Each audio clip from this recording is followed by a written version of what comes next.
기독교 강요 여섯 번째. 만물을 조성하시고 다스리시는 하나님이 친히 자기를 계시하심. 그러므로 우리 각자는 하나님의 본성을 헤아릴 때마다 하나님은 한 분이시다라는 사실을 기억하자. 하나님은 모든 자연을 다스림으로 우리가 하나님 자신을 깊이 주목하고 우리 믿음의 길을 그 자신에게로 정하고 예배하며 간구하기를 원하신다. 왜냐하면 우리 안에서 신성을 풍기는 그토록 놀라운 선물들을 즐기면서도 우리의 간청을 들으시고 그 선물들을 조성하여 부여해 주시는 분을 무시하는 것보다 더 본말이 전도된 것은 어디에도 없기 때문이다. 과연 하나님의 권능을 얼마나 특출한 표본들로서 우리를 낚아채어 그 자신을 헤아리게끔 하는가? 혹시 그의 권능이 우리에게 감추어질 수 있다고 하자.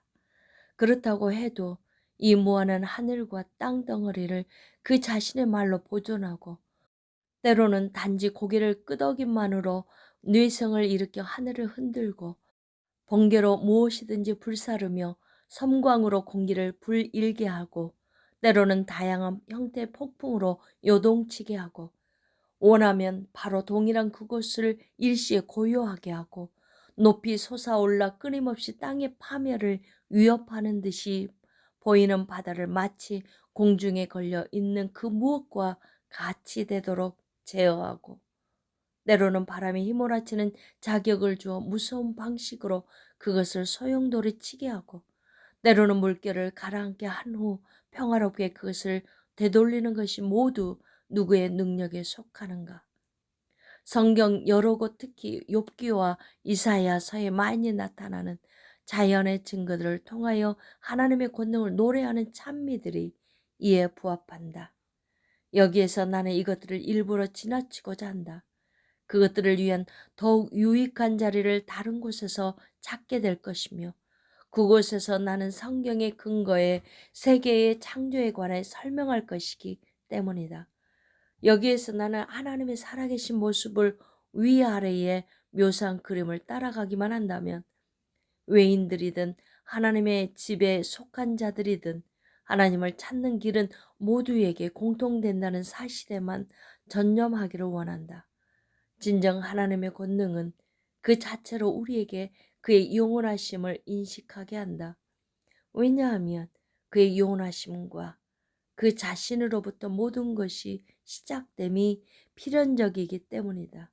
모든 것은 그로부터 비롯된다. 그가 모든 것을 동시에 창조하시고 이제 모든 것을 보존하도록 그의 마음을 이끄는 모든 이유가 있다면 우리는 그것이 그의 선하심 외에 그 무엇도 아님을 발견하게 될 것이다.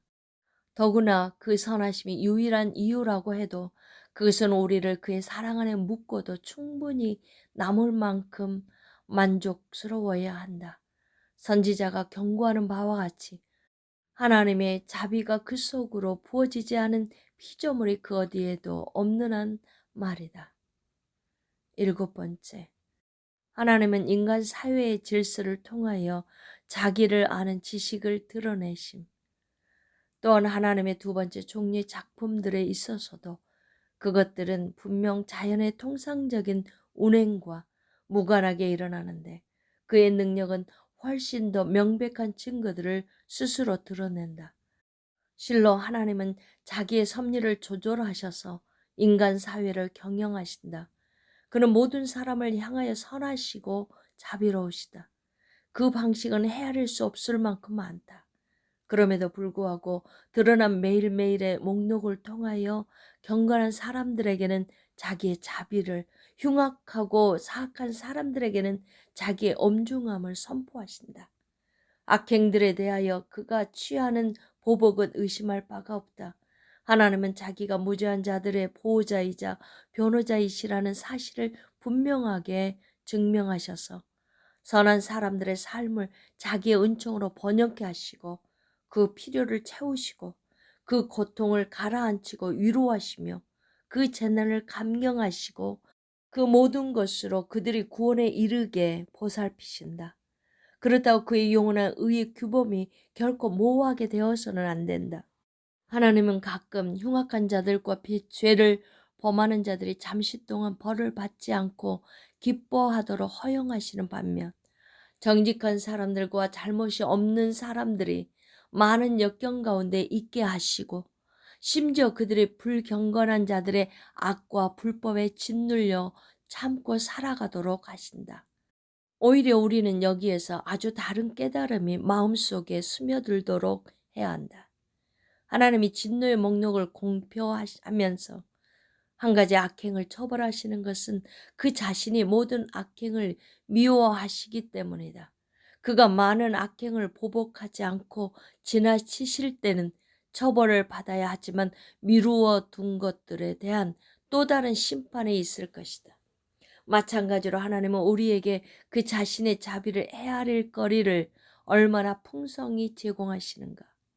하나님은 더 한층 자주 지치지 않는 사랑으로 비참한 죄인들을 찾으시고 그들을 그 자신에게로 부르셔서 아버지의 너그러움 이상으로 은혜를 베푸심으로써 그들의 사악함을 깨뜨려 버리고자 하신다. 8번째, 하나님은 최고의 방법으로 인생을 다스리심으로 자기의 권능과 지혜를 드러내심.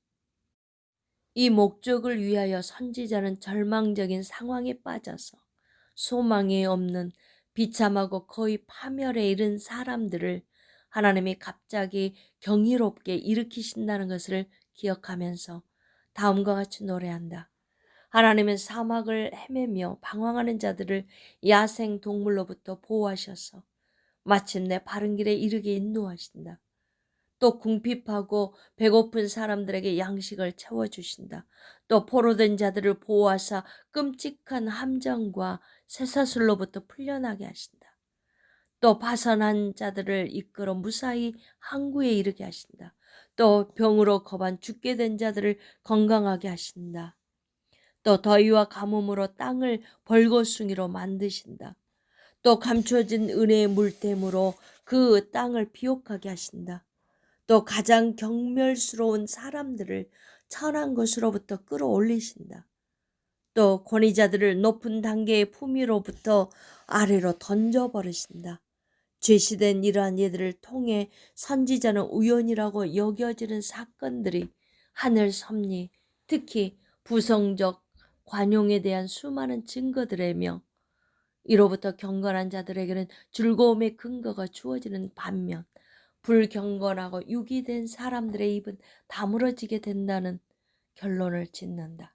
그러나 대다수 사람들은 자기들의 잘못에 젖어서 그토록 눈부신 극장 안에 있으면서도 눈이 멀어 이러한 하나님의 작품들을 곰곰이 살피는 것은 희귀하고 특별한 지혜에 속한다고 선지자는 외친다. 다른 것들을 가장 예리하게 보는 사람들에게 있어서도 그것들을 보는 시력은 아무 작용을 하지 않는다. 사실 하나님의 영광이 아무리 빛난다고 할지라도 그것을 올바로 바라보는 관객은 거의 100명 중 하나에 지나지 않는 것이 분명하다. 결코 하나님의 권능이나 지혜, 모든 어둠 속에 숨겨져 있지 않다. 하나님의 권능은 모든 사람이 남공불락이라고 여기는 불경건한 자들의 잔혹함이 일순간 무뎌지고 교만에 길들여지고 오직 강력한 요새가 뒤집히고 창과 군장이 산산조각이 나고 기력이 꺾이고 음모가 전복되고 그들 자신이 자기의 덩치에 내려앉고 하늘 위로 그들 자신을 들어올린 무모함이 땅의 중심에 이르도록 추락하고 역으로 겸손한 자들은 먼지 더미에서 일으킴을 받고 궁핍한 자들은 거름더미에서 일으켜지고 억압받고 공궁에 빠진 자들의 극도의 궁지에 구출되고 개탄한 자들이 선한 소망으로 회복되고 무장하지 않는 사람들이 무장한 사람들로부터 소수의 사람들이 대다수의 사람들로부터 연약한 사람들이 강한 사람들로부터 되려 승리를 취할 때 비로소 뛰어나게 드러난다. 반면에 하나님의 지혜 자체는 무엇이든지 최고의 기회를 쫓아 경영하시고 세상의 청명함을 얼마든 혼란케 하시고 영리한 자들을 그들 자신의 꾀에 묶이게 하시고 결국 모든 것을 자기의 최고의 방법에 맞추실 때 가장 명백하게 두드러진다. 아홉 번째, 하나님을 아는 지식은 그의 본질에 대한 공허한 사색이 아니라 그의 작품들을 통하여 그를 경배하는 데서 비롯됨. 하나님의 위엄을 밝히고 주장하는 데 도움이 되는 증언들을 찾아내려고 지루하고 수고스럽게 기술하는 것이 그다지 필요하지 않다. 실로 우리가 개략적으로 다루었던 몇 가지 가운데 당신이 무엇과 마주치든지 간에 그것은 쉽게 눈으로 볼 수 있고 손가락으로 지시될 수 있을 만큼 가까이 표출되어 있다는데 이견이 없을 것이다. 여기에서 또한 우리는 우리 자신이 하나님을 아는 지식을 얻도록 부름을 받았다는 사실을 인식하게 된다. 그것은 단지 머릿속에 날아다니는 어리석은 사색으로 가득한 지식이 아니라 우리가 올바로 인식하고 마음속에 뿌리를 내리게 하면 견실하게 열매를 맺는 지식이다. 왜냐하면 여호와는 자기의 능력으로 자신을 선포하시기 때문이다. 우리는 그의 능력의 힘을 우리 안에서 깨닫고 그 은총을 즐기게 된다. 하나님을 몽상함으로 그에 대한 어떤 지각에도 이르지 못하게 되느니 훨씬 더 생생한 이 지식에 우리를 묶어두어야 한다. 이로부터 우리는 이것이 하나님을 찾는 가장 바른 길이며 가장 적합한 순서라는 것을 이해하게 된다. 무모한 호기심으로 하나님의 본질을 꿰뚫어 성찰하려고 하지 말자. 그것은 더 꼼꼼히 탐색되기보다 차라리 경배되어야 할 대상이기 때문이다. 오히려 우리는 그를 그 자신의 작품들 가운데서 묵상하자. 그것들을 통해 하나님은 자신을 우리에게 가깝고 친근하게 내어주시며 모종의 방식으로 교통하시기 때문이다. 사도는 이를 돌아보고 분명 하나님은 가장 강력하게 현존하는 자기의 능력으로 우리 각자에게 내주하심으로 우리는 그를 멀리서 찾아서는 안 된다고 전한다. 이런 이유로 다윗은 먼저 형용할 수 없는 그의 위대함을 고백한 후 이어서 그의 작품들에 대한 언급으로 옮겨가고 그의 어떠하심을 자기가 그려내리라고 선포한다. 그러므로 우리가 하나님을 탐구하는 데 몰두하는 것은 지극히 합당하기 때문이다. 이 탐구를 통해서 우리의 천품이 경이로움에 사로잡히게 되는 동시에 우리의 지각이 깊이 감동을 받게 된다. 아우구스티누스가 어디선가 가르친 바와 같이 우리는 그를 붙잡을 수 없기 때문에 마치 그의 위대하심 아래에 지쳐있는 듯한 우리가 그의 선하심으로 회복되기 위해서는 그의 작품들을 돌아보는 것이 합당하다. 열 번째, 하나님의 하신 일과 그 작품들을 통하여 하나님의 속성을 알게 됨. 다음으로 이러한 지식은 우리를 자극하여 하나님을 예배하는데 이르도록 해야 할 뿐만 아니라 우리가 깨어 일어나서 미래의 삶에 대한 소망에 이르게끔 해야 한다. 왜냐하면 여호와가 드러내신 그 자신의 관용과 엄격함에 대한 표본들이 시작된 것에 불과하며 절반만 채워졌다는 것을 우리가 주목하는 한 의심할 바 없이 우리는 다음 삶에 이르기까지 그 공표와 완전한 현시가 연기된 더욱 많은 것들을 위하여 여호와 자신이 서막을 연주하고 계시다고 생각하는 것이 합당하다. 역으로 불경건한 자들에 의해서 경건한 자들이 고통 가운데 괴롭힘을 당하고 상처 가운데 흔들리고 궤병 가운데 억눌리고 모욕과 악행으로 찢어지는 반면 악한 자들은 번영하고 번성하고 기쁨을 유지하며 쉼을 누리고 또한 벌을 받지 않고 그렇게 살아감을 보는 이상 법이 벌을 받고 의의 싹이 되돌려지는 또 다른 삶이 올 것이라는 결론에 즉각 이를 수밖에 없다. 게다가 신자들이 매우 자주 주님의 막대기로 징계를 받는 것을 목격하게 될 때 우리는 불경건한 자들이 언젠가 그의 채찍으로 인하여 당하는 고통은 결코 이보다 덜하지 않을 것이라고 무엇보다 확실하게 단언할 수 있다. 실로 아우구스티누스의 저 유명한 재치 있는 말이 있다.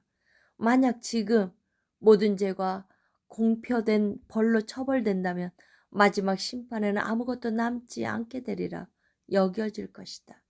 반대로 만약 하나님이 지금 어떤 죄도 드러내놓고 벌하지 않으신다면 어떤 하나님의 섭리도 존재하지 않으리라 믿게 될 것이다. 그러므로 우리는 다음을 고백해야 한다. 하나님의 작품 각각에는 무엇보다 특별히 그것들을 다 모은 전체에는 하나님의 능력이 판에 그린 것처럼 그려져 있다. 그 능력으로 그를 인식하는 데 이르고 그 능력에 따라서 전체 인류가 참되고 충만한 행복에 초대되며 안내된다. 이렇듯 우주 만물에는 하나님의 능력이 가장 눈부시게 드러난다. 그럼에도 불구하고 그 능력이 모색하는 가장 합당한 방향, 그것의 효과, 우리가 고려해야 할 그것의 목적을 비로소 우리가 추구하게 될 때, 그때 우리는 우리 자신에게로 내려가서 여호와가 어떤 방식으로 자기의 생명, 지혜, 능력을 우리에게 드러내시고 우리를 향하여 자기의 의, 선하심, 관용을 행하시는지를 묵상하게 된다. 왜냐하면 다윗이 믿지 않는 사람들은 인류 통치를 위한 하나님의 심오한 계획들에 대해서 주목하지 않으므로 어리석다고 한탄하는 것이 마땅하다고 할지라도 이와 관련하여 다른 곳에서 그가 하나님의 놀라운 지혜는 우리의 머리에 머릿돌보다 더 많다고 말한 것은 매우 참되기 때문이다. 그러나 이 논증은 이후 합당한 자리에서 더욱 풍부하게 다루어져야 할 것이다. 지금은 이를 넘어가려 한다. 11번째, 하나님의 작품들만 동경하고 하나님 자신을 바라보지 않는 헛됨과 어리석음.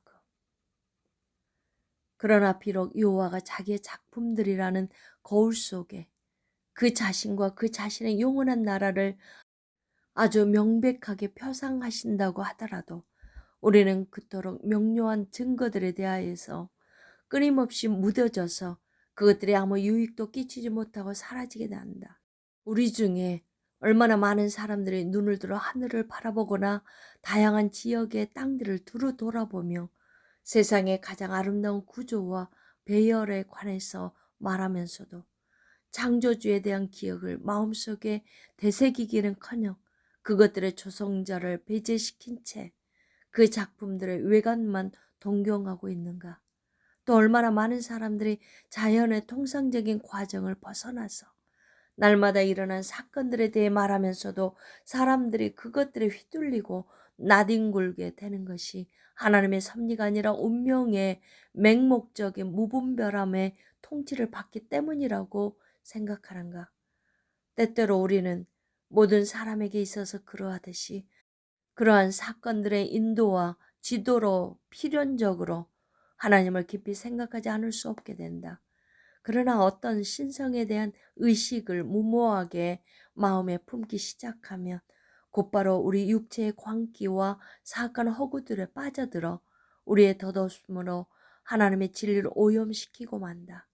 우리는 모두 각자가 범하는 고유한 오류에 있어서는 서로 다르나 한 분 참 하나님으로부터 떨어져 나가 괴상하고 쓸데없는 것들을 향하여 나아간다는 점에 있어서는 누구나 할 것 없이 하나다. 평범하고 무딘 천품을 지닌 사람들이나 아주 탁월하고 어떤 특별한 예리함을 지닌 사람들이나 할 것 없이 모두 이 질병에 걸려 있다. 이런 측면에서 철학자들이 전체 무리가 얼마나 장황하게 자기들의 어리석음과 멍청함을 드러내었던가. 한껏 불합리하고 어리석게 처신하는 철학자들은 그렇다 손치더라도 모든 사람 가운데 가장 종교적이며 가장 신중한 플라톤 자신도 자기 자신의 둥근 구형에 갇혀 자기 자신을 소실시키고 만다. 나머지 사람들이 가는 길에 빛을 비춰야 하는 일을 맡은 선구자들이 이렇듯 현혹되고 좌충우돌을 하게 된다면 다른 사람들에게는 무슨 일인들 일어나지 않겠는가? 인간사에 대한 통치가 부정할 수 없을 만큼 한층 뚜렷하게 섭리를 드러내고 있음에도 불구하고 그것으로 유익을 얻기는커녕 모든 것이 운명의 무분별한 뜻에 의하여 위도 아래도 없이 뒤섞여 운행된다고 믿고 있으니 헛됨과 오류로 기울어진 우리의 편향성은 얼마나 대단한가. 나는 지금 일양 자기들의 헤아릴 수 없는 광기로 하나님의 진리를 모독하는 저 범속한 사람들이 아니라 가장 탁월한 사람들에 대해서 말하고 있다.